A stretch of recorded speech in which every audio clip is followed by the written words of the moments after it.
Hey everyone, welcome to this channel. This is Neha. I hope you all are doing well.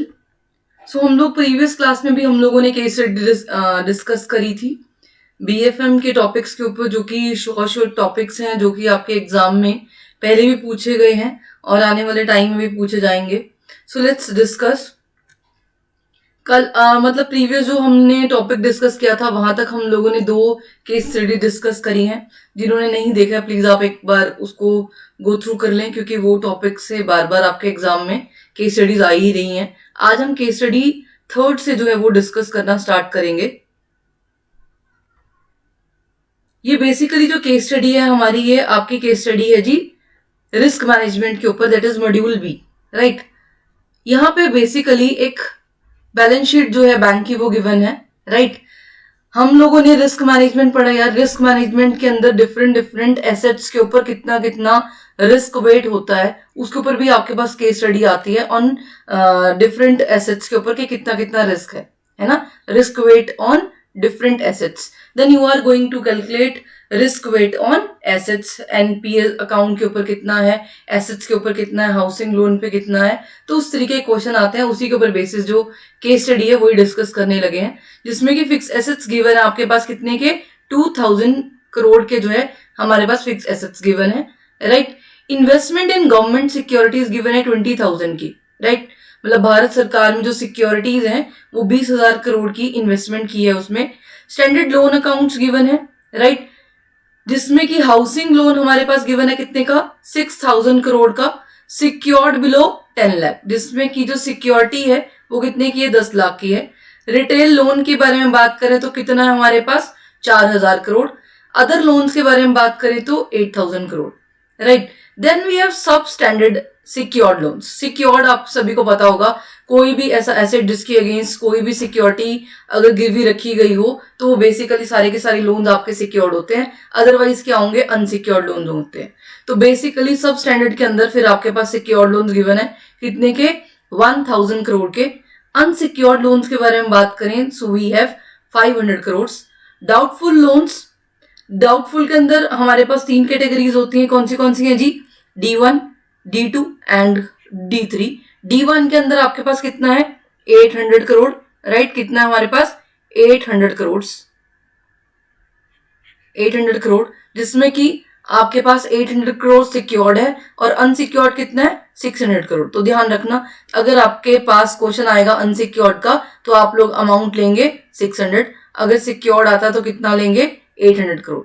D2 के अंदर आपके पास secured कितना है 500 crore. Right, कितना है हमारे पास 500 करोड़. अनसिक्योर्ड के अंदर आपके पास कितना है 1,000 करोड़. D3 के अंदर हमारे पास कितना है 1,000 करोड़. अनसिक्योर्ड में कितना है 600 करोड़. राइट, लॉस एसेट्स कितने के गिवन है 50 करोड़ के. अदर एसेट्स कितने के गिवन है 500 करोड़ के. So first we are going to discuss about the assets के how we are going to classify our assets into different parts. Right, सबसे पहले एसेट्स के बारे में बात कर लेते हैं, तभी हम लोग जो है क्वेश्चंस को डिस्कस कर पाएंगे. राइट, चलिए जी. तो अगर हम लोग यार एसेट्स के बारे में बात करें, आप सभी को पता होगा कि बैंक में जितने भी लोन दिए जाते हैं कस्टमर्स को, ठीक है, वो बैंक के लिए वो सारे के सारे एसेट्स का जो है वो काम करते हैं. तो बेसिकली बैंक के लिए जितने भी लोन और एडवांसेस हैं, है ना, बैंक जितने भी लोन और एडवांसेस अपने कस्टमर्स को ग्रांट करता है, all these are the part of the assets for the bank. Right, जहां से कोई भी ऐसी चीज जहां से बैंक को क्या होता है रेवेन्यू जनरेट होता है, उसको हम बेसिकली क्या बोलते हैं एसेट्स बोलते हैं. और जब ये एसेट्स लोन और एडवांसेस रेगुलर टर्म पे आपके पास पेमेंट करते हैं तो वो आपके पास इनकम जनरेट करते हैं. कुछ पोर्शन ऐसा आता है कि जब ये इनकम देना बंद कर देते हैं. तो बेसिकली आप लोग एसेट्स को 2 पोर्शन में डिफाइन करते हो. एक होता है आपके पास performing assets. Performing assets basically कोई भी ऐसे एसेट्स जो कि आपके लिए इनकम जनरेट कर रहे हैं उसको हम लोग परफॉर्मिंग एसेट्स बोलते हैं. तो बैंक अपने लोन एडवांसेस को 2 पोर्शन में डिवाइड करता है, जिसमें पहला पोर्शन उसके पास कौन सा है परफॉर्मिंग एसेट्स का. कोई भी ऐसे एसेट्स जो कि बैंक को डेली बेसिस पे इनकम जनरेट करते हैं उसको हम लोग परफॉर्मिंग बोलते हैं. परफॉर्मिंग के अंदर आपके पास जो कैटेगरी है राइट। परफॉर्मिंग के अंदर हमारे पास जो कैटेगरी है वो कैटेगरी आपके पास कौन सी, स्टैंडर्ड एसेट्स की, राइट। क्या बोलते हैं हम लोग उसको, स्टैंडर्ड एसेट्स बोलते हैं। क्या बोलेंगे, स्टैंडर्ड एसेट्स। तो कोई भी ऐसा एसेट जिसकी इनकम बैंक को डेली बेसिस पे जनरेट होती है उसको हम लोग क्या बोल रहे हैं यहाँ पे, परफॉर्मिंग एसेट्स बेसिकली बोल रहे हैं, राइट। अब होता क्या है कि कुछ टाइम के बाद, कुछ टाइम मतलब 90 डेज, अगर रेगुलर बैंक के पास कोई भी कस्टमर की जो है प्रीमियम और जो उसका इंस्टॉलमेंट अमाउंट अगर वो नहीं आता, राइट, चाहे वो प्रिंसिपल हो चाहे वो इंटरेस्ट हो, अगर वो नहीं देता तो उस केस में आफ्टर 90 डेज हम लोग उसको क्या डिक्लेयर कर देते हैं, NPA, that is non performing asset, right. तो दूसरा कैटेगरी आता है इसका नॉन परफॉर्मिंग। नॉन परफॉर्मिंग मतलब कोई भी ऐसे एसेट्स जिन्होंने बैंक के लिए इनकम जनरेट करना बंद कर दिया, राइट। मतलब बैंक को अब यहां से इनकम जनरेट नहीं हो रहा। तो कुल मिला के कितने दिन कंप्लीट होने चाहिए, 90 डेज कंप्लीट होने चाहिए। तो 90 दिन के बाद 91st डे को आप लोग उसको क्या बोल देते हो, नॉन परफॉर्मिंग एसेट्स। तो ये बात तो हमें क्लियर होगी कि एसेट्स बेसिकली बैंक के जो लोन एडवांसेस हैं उसको आप लोग एसेट्स का नाम दे रहे हो क्योंकि वो बैंक को इन फ्यूचर जो है वो इनकम जनरेट करके देंगे, ठीक है। और क्योंकि वो इनकम जनरेट करके दे रहे रेगुलर बेसिस पे तो वो आपके परफॉर्मिंग एसेट्स होते हैं। अगर वो इनकम जनरेट करके देना बंद कर देते हैं तो हम लोग उसको नॉन परफॉर्मिंग बोलते हैं, राइट। और परफॉर्मिंग के अंदर आपके पास आता है स्टैंडर्ड एसेट्स, राइट। कोई भी ऐसा एसेट जो कि रेगुलर इंटरवल पे इनकम जनरेट करके देता है उसको हम लोग क्या बोलते हैं, स्टैंडर्ड एसेट्स। अगर हम लोग नॉन परफॉर्मिंग एसेट्स के बारे में बात करें तो नॉन परफॉर्मिंग एसेट्स कौन से होते हैं भाई हमारे पास, इसकी भी हमारे पास 3 कैटेगरीज हैं। कौन सी कैटेगरी है, सबसे पहला कैटेगरी है आपके पास सब स्टैंडर्ड। क्योंकि जब तक तो कस्टमर क्या दे रहा था जी, लोन की जो किस्त थी वो दे रहा था रेगुलर बेसिस पे, तब तक तो उसने स्टैंडर्ड मेंटेन करके रखा।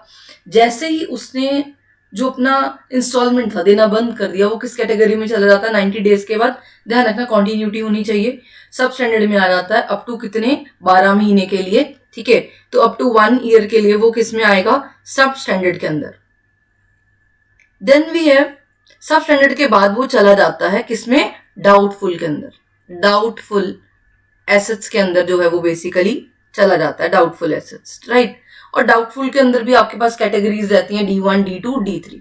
तो पहले साल रहा कहाँ पे, सब स्टैंडर्ड के अंदर अप टू 1 ईयर। फिर second, third and more than 3 years वो रहता है डाउटफुल के अंदर, जिसमें आपके पास कैटेगरीज आती हैं D1, D2 और D3। उसके बाद जो इंटरनल ऑडिटर्स हैं, एक्सटर्नल ऑडिटर्स हैं, आरबीआई ऑफिशियल्स हैं, ठीक है, वो ही डिनोट करेंगे या वो ही डाउटफुल एसेट्स में से किन एसेट्स को लॉस एसेट्स डिक्लेयर करना है। वो कौन डिक्लेयर करता है, जो इंटरनल आपके पास ऑडिटर्स हैं, एक्सटर्नल ऑडिटर्स हैं, या फिर जो आरबीआई ऑफिशियल्स हैं वही डिक्लेयर करते हैं कि कौन से एसेट्स को कब आपको D3 में से निकाल के उन एसेट्स को लॉस एसेट्स में ट्रांसफर करना है। तो लॉस एसेट्स का कोई स्पेसिफिक पीरियड जो है वो नहीं है। तो सब स्टैंडर्ड में कितनी देर रहा, अप टू 1 ईयर तक। डाउटफुल में कितनी देर रहा, जैसे कॉन्टिन्यूटी हुई 1 साल खत्म हुआ मतलब 12 महीने खत्म हुए सब स्टैंडर्ड के अंदर, तो ये यहाँ पे 1 to 3 और 3 से ज्यादा सालों के लिए जो है वो कंटिन्यू करेगा, कहाँ पे, डाउटफुल में।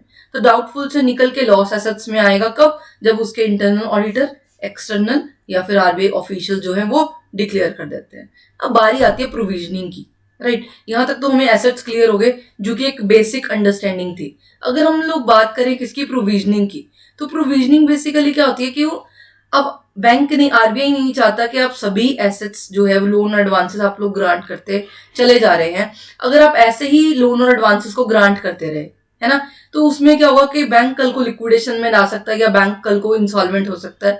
क्योंकि अगर आप अपने ऐसे ही कोई सेविंग नहीं करेंगे, इसके अगेंस्ट कोई प्रोविजनिंग मेंटेन नहीं करेंगे, तो होगा क्या कल को कि आप लोग जो है कल को और लोन्स एंड एडवांसेस या फिर इनकम जनरेट नहीं कर पाएंगे, क्योंकि इनकम जनरेशन होना क्या हो जाएगा, बंद।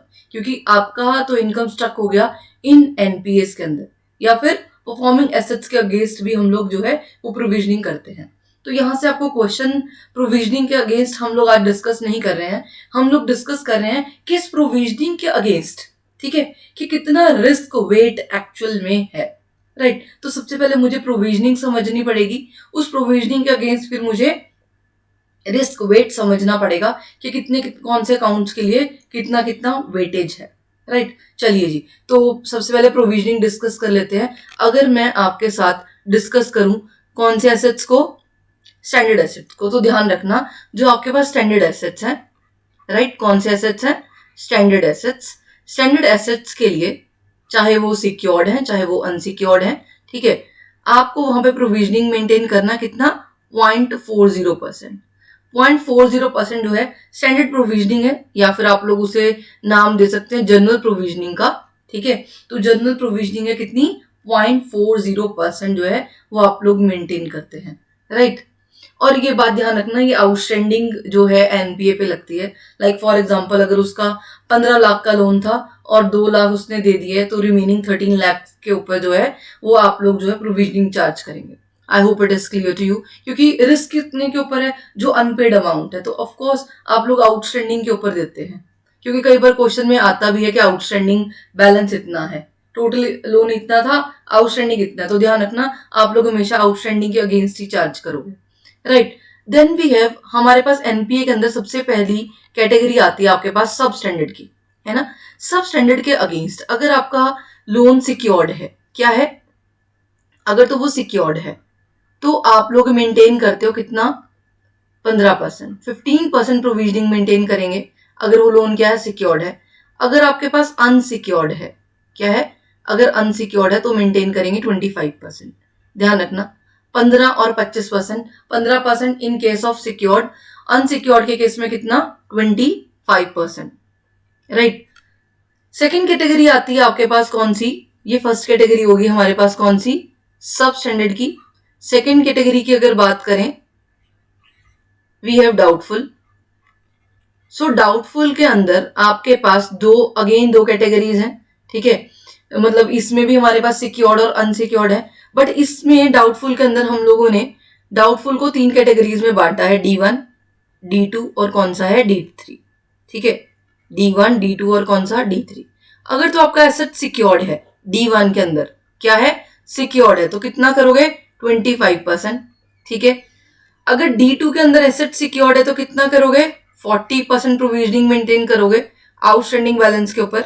अगर D3 है तो 100% प्रोविजनिंग जो है वो हम लोग मेंटेन करेंगे आउटस्टैंडिंग बैलेंस के ऊपर। अगर आपका अनसिक्योर्ड है, क्या है, अगर आपका लोन अनसिक्योर्ड था तो तीनों के तीनों केसेस के अंदर क्या, तो तीनों के तीनों केसेस के अंदर आप लोग पूरी की पूरी 100% जो प्रोविजनिंग है वो मेंटेन करेंगे। कितनी, पूरी की पूरी 100% प्रोविजनिंग जो है यहाँ पे बोला गया है मेंटेन करने को। तीसरा केस आता है लॉस एसेट्स का, तो लॉस एसेट्स के अगेंस्ट आपके लोन सिक्योर्ड हो अनसिक्योर्ड हो मैटर ही नहीं करता, आप लोग आउटस्टैंडिंग पे पूरी 100% प्रोविजनिंग जो है वो मेंटेन करेंगे।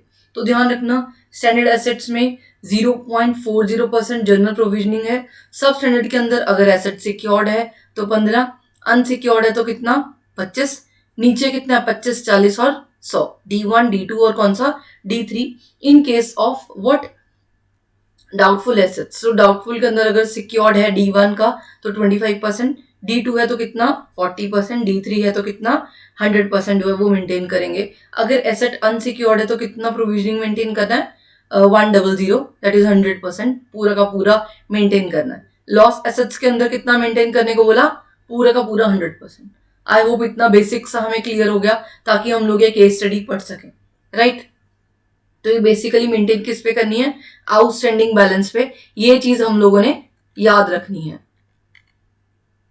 ये अभी तक मैंने आपको सिर्फ एक मतलब नॉर्मल प्रोविजनिंग जो है वो समझाई है, वो भी किसके ऊपर, सब स्टैंडर्ड क्या होते हैं, स्टैंडर्ड लोन्स क्या होते हैं, सब स्टैंडर्ड और डाउटफुल लॉस एसेट्स होते क्या है, ठीक है। अब जरूरी नहीं है कि प्रोविजनिंग सिर्फ इसी पे ही हो, रिस्क वेट इसी पे ही हो, ठीक है।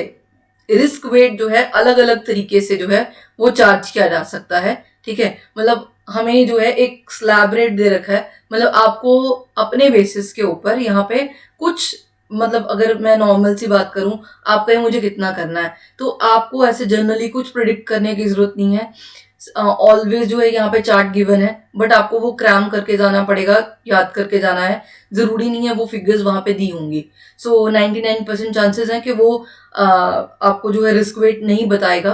कि मान लीजिए जैसे इन्वेस्टमेंट इन गवर्नमेंट सिक्योरिटीज है, तो ये बताइए कि अगर आप भारत सरकार की सिक्योरिटीज में इन्वेस्टमेंट करते हैं तो इसके अगेंस्ट कितना रिस्क वेट जो है वो बेसिकली होगा।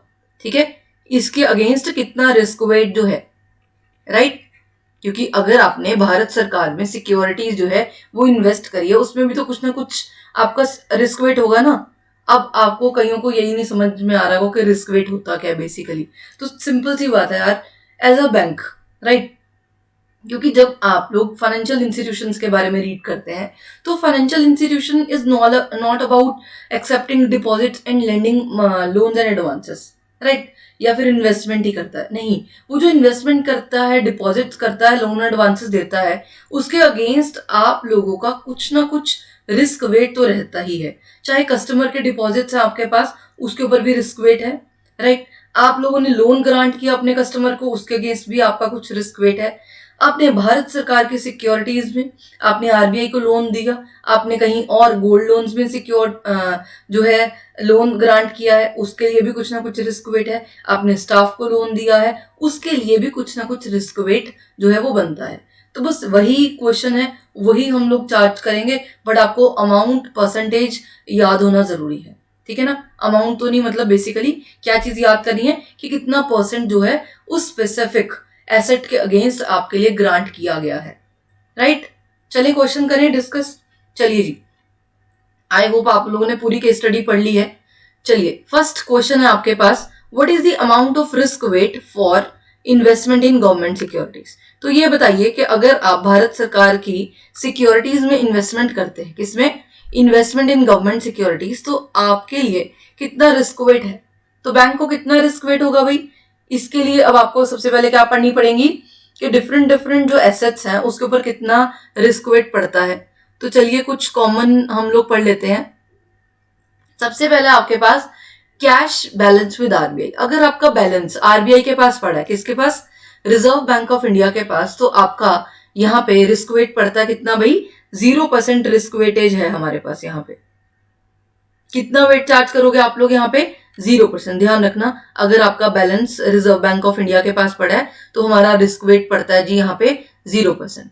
एडवांसेस अगेंस्ट एनएससी, केवीसी, ठीक है, कि किसान विकास जो है सर्टिफिकेट है, एफडीज है, एलआईसी है, नेशनल सेविंग सर्टिफिकेट्स हैं, वहां पे रिस्क वेटेज है 0%। स्टेट या फिर सेंट्रल गवर्नमेंट अगर आपके पास लोन्स हैं, ठीक है, स्टेट गवर्नमेंट लोन लिखा है यार यहाँ पे, सेंट्रल कर लेना, ठीक है, सेंट्रल गवर्नमेंट लोन है, अगर स्टेट गवर्नमेंट लोन है तो कितना है, 0% है। अगर आपने इन्वेस्टमेंट करी है, जो कि अभी आपको क्वेश्चन में पूछा गया है, अगर आपने इन्वेस्टमेंट की है किसके अंदर, स्टेट गवर्नमेंट सिक्योरिटीज के अंदर, अब सीधी सी बात है यार, अगर आप आरबीआई के पास आपका पैसा पड़ा है, किसी भी ऐसी सिक्योर्ड जगह पे आपने अमाउंट लगाई है जहां पे वो गवर्नमेंट ऑफ इंडिया के अंदर है, राइट, तो वहां पे जो रिस्क वेट है वो कितना होगा, 0%। तो ध्यान रखना, cash balance with RBI, advances against NSC, KVC, FDs, LIC, 0%, ठीक है। मतलब उसके अगेंस्ट अगर आप एफडी, क्योंकि एफडी एज एन एसेट पड़ा है, वो भी किसके पास है, आपके पास, ठीक है, क्योंकि वो एफडी बनाई भी किसने, आपने, ठीक है। एलआईसी के अगेंस्ट देते तो भी कितना है, 0%। स्टेट गवर्नमेंट को लोन दिया, सेंट्रल गवर्नमेंट को लोन दिया, 0%। इन्वेस्टमेंट करी स्टेट गवर्नमेंट सिक्योरिटीज में, 0%। आरबीआई, सीजीटी, एमएससी, ठीक है, डीआईसीजीसी, राइट, डिपॉजिटरी जो है हमारी, उसको भी अगर आप लोन वगैरह देते हैं, वहां पे भी अगर कुछ है इन्वेस्टमेंट, तो वो भी कितना है, 0% रिस्क वेट है। State government guaranteed loan sorry, ठीक है, क्या है जी, स्टेट गवर्नमेंट अगर गारंटेड लोन है तो हमारे पास कितना रिस्क वेट है, 20% गारंटी के केस में, ठीक है। गवर्नमेंट अप्रूव्ड अगर सिक्योरिटीज है, राइट, कितना परसेंट हमारे पास यहाँ पे है, 25%। बैलेंस विद अदर बैंक, अगर मान लीजिए आपका पीएनबी है और आपने कहा मेंटेन किया है, स्टेट बैंक ऑफ इंडिया के पास, तो हमारे पास वहां पे कितना रिस्क वेट है, 20%। ये बहुत ही कॉमन क्वेश्चन है, ठीक है, बहुत ही कॉमन परसेंटेज है, ये भी आ जाती है। इन्वेस्टमेंट इन गवर्नमेंट सिक्योरिटीज पूछ लेते हैं, कैश बैलेंस विद आरबीआई भी पूछ लिया जाता है, ठीक है। Secured loan to staff, again very very important, इससे पहले भी केस स्टडी में क्वेश्चन आया हुआ है, तो 9th वन अगेन इंपॉर्टेंट, कितना परसेंटेज है, अगर सिक्योर्ड लोन है स्टाफ को तो कितना है 20%। अगर NBFC non banking finance companies है तो कितना है 15%, right. Balance with other bank कितना 20%। मान लीजिए आपका स्टेट बैंक ऑफ इंडिया है और आपने पीएनबी को लोन दिया तो कितना परसेंट 20%। लोन दे रहे हैं स्टाफ को वो भी सिक्योर्ड है तो 20%। एनबीएफसी के अगेंस्ट कितना है 15% है। ईसीजीसी को ठीक है लोन दिया है तो कितना है 20% है। रिटेल लोन्स राइट, सारे रिटेल लोन्स 75%, सारे रिटेल लोन्स 75%।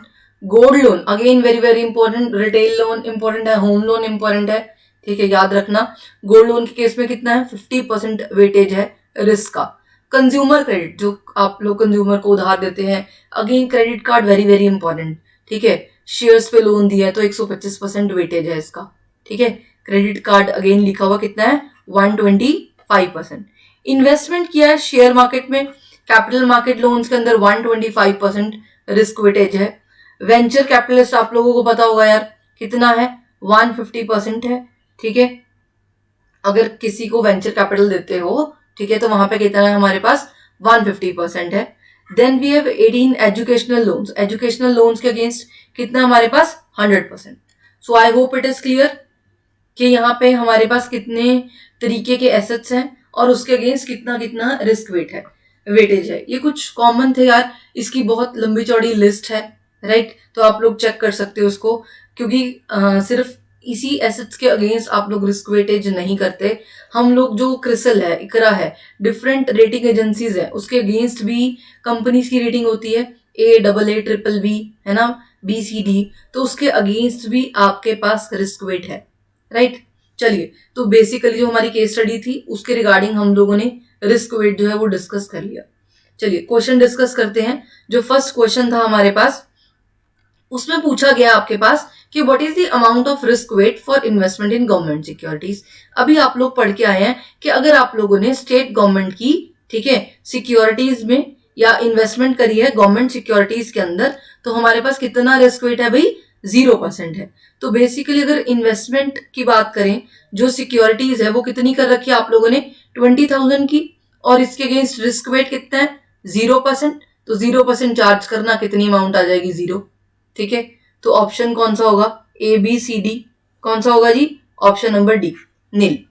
क्लियर है, क्योंकि 0% थी आपकी इसीलिए 20,000 इंटू 0% किया 0 आ गया।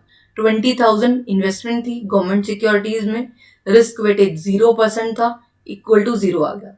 अगर 75% 50% होता तो मैं 20,000 का 75 50 125 मतलब जितना भी रिस्क वेट होता उतना ही चार्ज करते।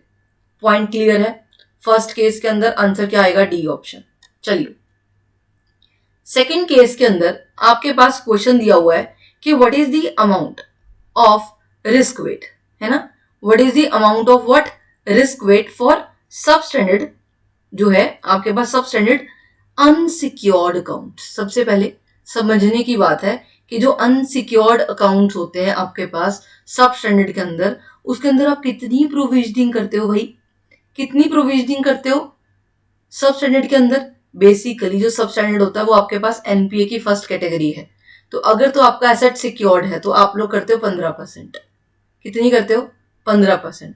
अगर अनसिक्योर्ड है तो कितना परसेंट चार्ज करते हो प्रोविजनिंग आउटस्टैंडिंग बैलेंस पे 25%। चलिए मैंने सिर्फ आपको अभी तक प्रोविजनिंग समझाई थी, मैंने आपको यहाँ पे नहीं समझाया about the risk wait. Risk wait समझ लेते हैं भाई इसके लिए। तो अगर रिस्क वेटेज के बारे में बात करें, अगर आपकी प्रोविजनिंग, ये चार्ट आपको याद करना पड़ेगा, एनपी लोन अकाउंट्स के लिए अलग वेटेज है यार। अगर आपकी प्रोविजनिंग कितनी है लेस देन 20% है, ठीक है, जैसे सब स्टैंडर्ड के अंदर आप लोगों ने मेंटेन करी थी सिक्योर्ड के अंदर 15%, तो अगर आपकी 15% है तो आपका रिस्क वेटेज कितना हो जाएगा 150%। तो ध्यान रखना अगर आपकी प्रोविजनिंग 20% से कम है तो आप लोग चार्ज करोगे 150%, राइट। अगर आपकी प्रोविजनिंग 20% से लेके कितनी तक है 50% तक है, मतलब 49% बोल लीजिए इसको, और ऊपर वाले को यहाँ पे 19%, तो यहाँ पे 20% से लेके 49% तक की अगर प्रोविजनिंग है तो आप लोग रिस्क वेट कितना चार्ज करोगे 100%। कितना चार्ज करेंगे हम लोग 100% जो है वो रिस्क वेट जो है वो चार्ज करेंगे। अगर आपकी प्रोविजनिंग 50% से लेके, ठीक है, कहाँ तक है, मोर देन 50%, मतलब 50% से ज्यादा है, राइट, 50 और more than 50%, then you have to charge 50% risk weight है।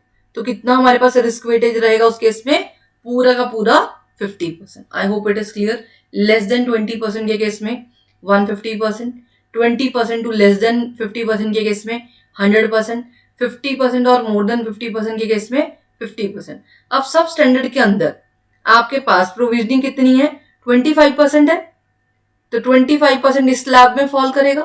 कितना रिस्क वेटेज हो गया भाई, 100% हो गया। चलिए, तो उस केस में ये वाला केस है, यहाँ पे पूछ रहा है कि जो सब स्टैंडर्ड है आपके पास अनसिक्योर्ड, तो सबसे पहले तो सब स्टैंडर्ड में अनसिक्योर्ड देख लेते हैं कितना है हमारे पास। सब स्टैंडर्ड में जो आपके पास अनसिक्योर्ड है वो है 500 करोड़। कितना है, 500 करोड़ का आपके पास सब स्टैंडर्ड है। कितने का है हमारे पास, सब स्टैंडर्ड है आपके पास 500 करोड़ का, और इसके लिए रिस्क वेटेज कितना है, अभी अभी हम लोगों ने पढ़ा, कितना है भाई, पूरा का पूरा 100% है। तो उसके अकॉर्डिंग आपके पास कितना आ गया, पूरा का पूरा 500 करोड़ का जो है रिस्क वेटेज आ गया अगेंस्ट यूर सब स्टैंडर्ड अनसिक्योर्ड। अगर आपको सिक्योर्ड बोलता तो हम लोग कितना लेते भाई, कितना करते हैं, 15%, और उस 15% के हिसाब से आप लोग रिस्क वेटेज देख लेते हैं कितना चार्ज करना था हम लोगों ने। तो इस क्वेश्चन के अकॉर्डिंग आपका जो ऑप्शन है वो हो जाएगा C, option number C, 500 crore. Point clear है, राइट। सब स्टैंडर्ड थी, अनसिक्योर्ड था, कितना, 25%। कौन सी स्लैब में फॉल हुआ, सेकेंड स्लैब में, वहां पे कितनी परसेंटेज थी, 100%। तो पूरा 100% चार्ज किया, 500 करोड़ आ गया। ऑप्शन नंबर सी जो है वो सही है। चलिए जी, third question, what is the amount of risk weight for doubtful, मतलब D1 अनसिक्योर्ड अकाउंट्स के बारे में बात कर रहा है। किसके, D1 अनसिक्योर्ड। एक बात, अगर मैं नॉर्मल सी बात करूं, D1 हो, D2 हो या D3 हो, अगर आपके एसेट्स अनसिक्योर्ड हैं तो आपके पास प्रोविजनिंग कितनी है डियर, पूरी की पूरी 100% है। कितनी प्रोविजनिंग है, पूरी की पूरी 100% प्रोविजनिंग है। तो अगर आपके पास पूरी 100% प्रोविजनिंग है, ठीक है, तो उस केस में आप लोग कौन सी स्लैब में फॉल करने वाले हो, ये पूरी की पूरी 50%, ये जो 50% और मोर देन वाली है, आप लोग आओगे इसमें। कितना रिस्क वेटेज चार्ज करोगे, पूरा का पूरा 50% जो है वो रिस्क वेटेज हम चार्ज करेंगे। चलिए क्वेश्चन पढ़ लेते हैं भाई एक बार। ये हम लोगों ने समझ लिया कि कितना रिस्क वेटेज लेना है। यहाँ पे D1 देखो जरा, कितना अनसिक्योर्ड दिया है। D1 का सिक्योर्ड कितना है, 800 करोड़, और D1 का सिक्योर्ड कितना है, 800 करोड़, और अनसिक्योर्ड कितना है, 600 करोड़। आपको क्वेश्चन क्या पूछा है, अनसिक्योर्ड के ऊपर। चलिए, तो D1 की अगर हम लोग बात करें, D1 के अंदर आपके पास अनसिक्योर्ड कितना है, 600 करोड़। रिस्क वेटेज कितना है यहाँ पे, कितना रिस्क वेटेज है भाई अनसिक्योर्ड के लिए हमारे पास यहाँ पे, 50%। कितना है, 50%, क्योंकि प्रोविजनिंग कितनी मेंटेन करी आप लोगों ने, 100% प्रोविजनिंग के अगेंस्ट, क्योंकि 50 और अगर अबव 50 हो तो हम लोग जो है यहाँ पे कितनी रिस्क वेटेज चार्ज करते हैं, 50%। तो 600 करोड़ का अगर मैं 50% करूं तो कितनी अमाउंट बनेगी भाई, सिंपल सी बात है यार, 600 का हाफ कर लो, ठीक है, कितना हो गया आपका, 300 करोड़। तो 300 करोड़ जो है वो आपका D1 के लिए रिस्क वेटेज आ गया, किसका, अनसिक्योर्ड का। तो option number D is correct, that is 300 crore. I hope it is clear to you. अगर D1 है आपके पास और अगर एसेट्स आपके क्या है, अनसिक्योर्ड है, तो हम लोगों ने प्रोविजनिंग मेंटेन करी थी यहाँ पे पूरी की पूरी 100%। 100% के केस में आप लोग कौन सी स्लैब में फॉल होते हो, थर्ड स्लैब के अंदर, और थर्ड स्लैब के अकॉर्डिंग आपके पास रिस्क वेटेज कितना है, 50%। एक बार दोबारा देख लो यार, अगर नहीं क्लियर हुआ है। प्रोविजनिंग अगर आपकी यार लेस देन 20% है तो रिस्क वेटेज चार्ज करोगे 150%। प्रोविजनिंग अगर 20% से लेके 50% है तो रिस्क वेटेज चार्ज करोगे 100%। 50% से ज्यादा है 100, 150, जितनी मर्जी हो, ठीक है। तो हम लोग कितना रिस्क वेटेज लेते हैं? 50%। अब क्योंकि एनपीए के अंदर मैक्सिमम जो प्रोविजनिंग है वो यहाँ पे है ही कितनी? 100%। तो सिंपल सी बात है, 50% से ज्यादा होगा ही नहीं, ठीक है ना? क्लियर है? आई होप हमें फर्स्ट, सेकंड और थर्ड जो है क्वेश्चंस क्लियर है। पहली दो केस स्टडीज हम लोगों ने प्रीवियस लेक्चर में भी कवर अप करी हैं, ठीक है। वो भी आप लोग एक बार देख लेना कैसे हम लोगों ने जो है उसको चार्ज किया है। वहां पे हम लोगों ने 2 डिफरेंट केस स्टडीज जो है वो डिस्कस करी थी बीएफएम के ऊपर ही। इस लेक्चर के अंदर हम लोग बेसिकली डिस्कस करें case study number 3, right. Again very very important, क्योंकि रिस्क वेट से पहले भी जो है वो आपको क्वेश्चन आए हैं, है ना। चले आगे, question number 4। What is the amount of risk weighted assets for retail loans? Retail loans कितने गिवन है भैया आपको? रिटेल लोन गिवन है 4000 करोड़ के। इधर देखना, 4000 करोड़ का आपके पास रिटेल लोन है। अभी मैंने प्रीवियसली आपको डिफरेंट एक स्लैब दिखाया था भाई, इधर देखना जरा, इधर देखना कितना रिटेल लोन के ऊपर रिस्क वेटेज है भाई। हाँ जी, पहले ही लिखा हुआ है 75%, है ना। कितना है? 75% है आपके पास risk weightage under retail loans. Point clear है? ठीक है, कितना है? 75%। चलिए क्वेश्चन की तरफ बढ़ते हैं। Question number 4। So what is the amount of risk weight for retail loans? अगर रिटेल लोन के बारे में बात कर रहे हैं, कितने का रिटेल लोन है भाई? 4000 करोड़ का। 4000 करोड़ का रिटेल लोन है, तो रिस्क वेटेज कितना होगा इसके ऊपर? करना जरा भाई, 4000 का 75% करना जरा, 4000 का 75%, 4000 का 75% कितना होता है भाई? 3000 करोड़, है ना। कितने आ जाएंगे? Rupees 3000 crore, right. 3000 करोड़ जो है वो आपके पास रिस्क वेटेज आ गया अगेंस्ट योर रिटेल लोन्स। तो रिटेल लोन्स के अगेंस्ट आपके पास रिस्क वेटेज कितना है? 75% का रिस्क वेटेज है। आप लोगों ने 75% चार्ज किया 4000 के अगेंस्ट। आप लोगों का आंसर आ गया option number C, that is 3000। Clear है? क्योंकि जितने भी रिटेल लोन्स हैं आपके पास, अदर स्टाफ लोन्स हैं, ठीक है, not covered by retirement dues, ठीक है, वो सारे के सारे आपके पास कितने, क्योंकि हम लोगों ने बात करी थी सिक्योर्ड स्टाफ लोन्स की, तो वो आते 20% पे, ठीक है, सिक्योर्ड। बाकी के सभी के सब आपके 75% जो है वो आप लोग यहाँ पे चार्ज करते हो। तो उसके अगेंस्ट आपका आंसर क्या होगा भाई? Option number C. Clear? Option number C is correct. चलिए 5th question, what is the amount of risk weighted assets for housing loan?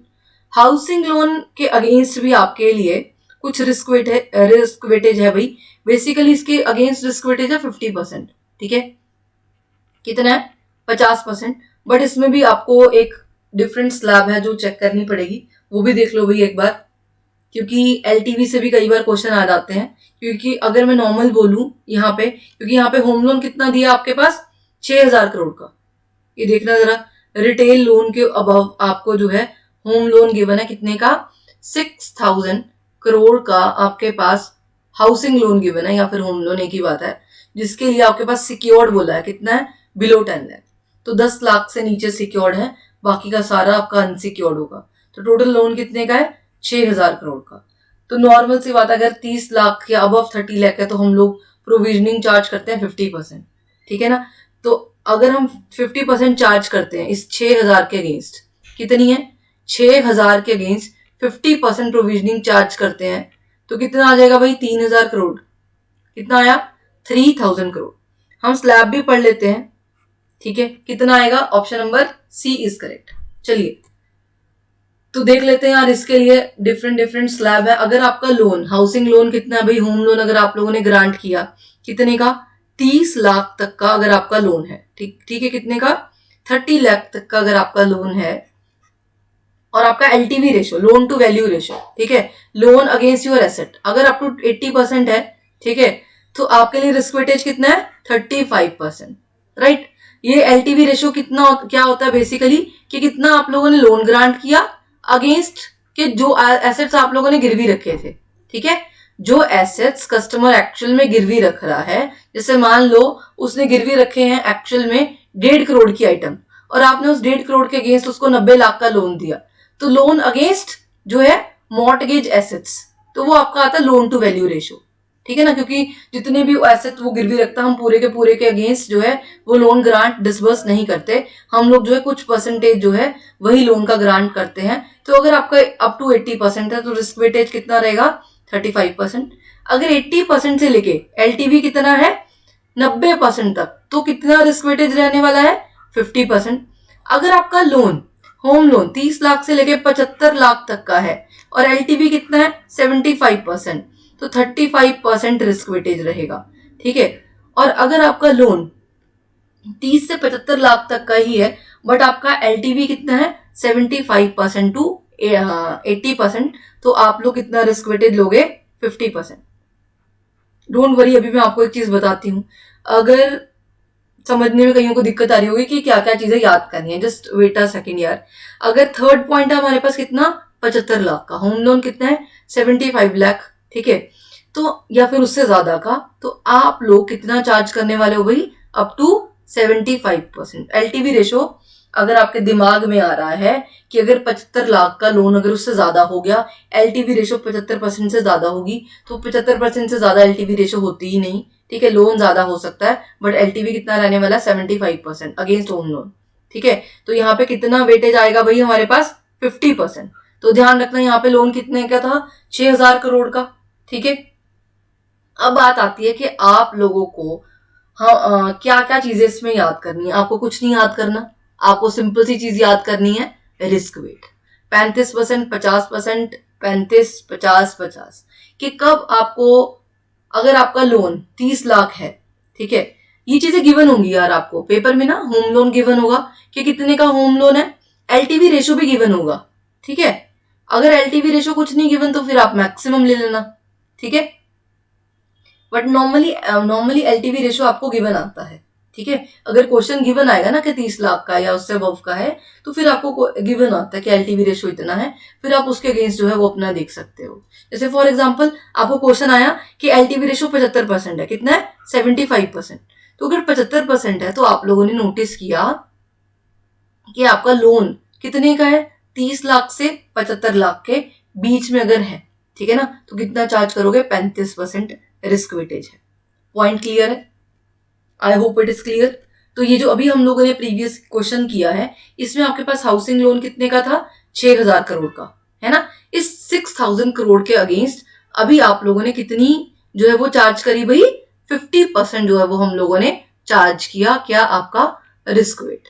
तो ध्यान रखना, इसी तरीके के क्वेश्चन बेसिकली यहाँ से आते हैं, या फिर कई बार क्रिस्टल के ऊपर भी आते हैं कि जो क्रिस्टल इकरा रेटिंग करता है कंपनीज की, A rating, triple A rating, वहां से भी आपको जो है क्वेश्चंस देखने को मिलते हैं।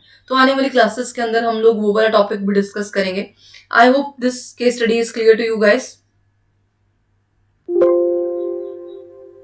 सो thank you so much for watching guys.